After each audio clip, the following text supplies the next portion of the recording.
Hi, my name is Barry Mathis, and I'm the real estate broker here at Property Management Partners, where our mission is to help our clients build wealth for life through the effective management of income-producing properties.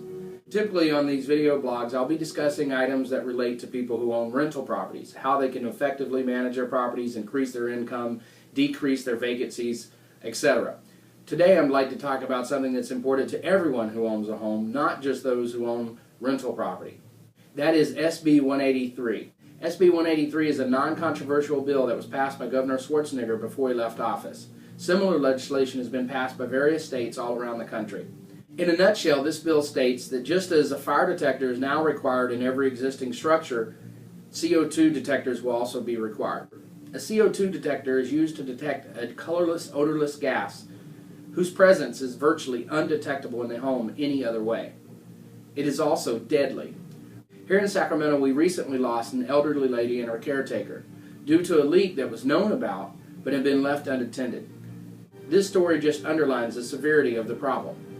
The tragedy of the problem is that, in most cases, it is preventable. Let's jump right into the meat and potatoes of the law. This law has certain timelines for implementation. Number 1, January 1st, 2011, all new homes constructed were required to have CO2 monitoring detector.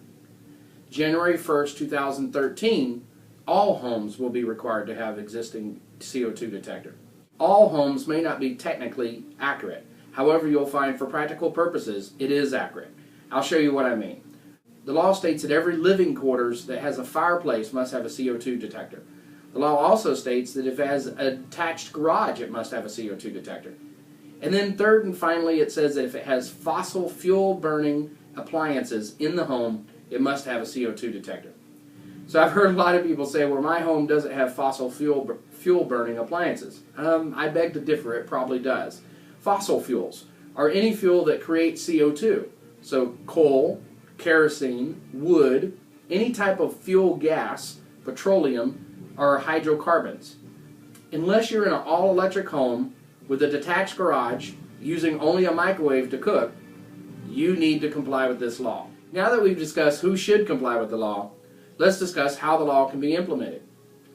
This is where the good part comes in. It's actually an easy law to implement. All you have to do is visit your local home improvement store, such as Lowe's or Home Depot. You'll find that all of them, especially in the state of California, are carrying CO2 detectors. This CO2 detector is a combination smoke detector and fire detector. The law states that you can use this combination as long as they differentiate between the two different types of alarms. I chose this alarm because it uses a voice recording to let me know which type of alarm is going off. The last thing I want to be doing at 4 o'clock in the morning is trying to remember whether a chirp or a bong means a fire or CO2. Furthermore, you'll find differences in the type of power these alarms use. Some systems can be plugged in, other systems can only use a battery.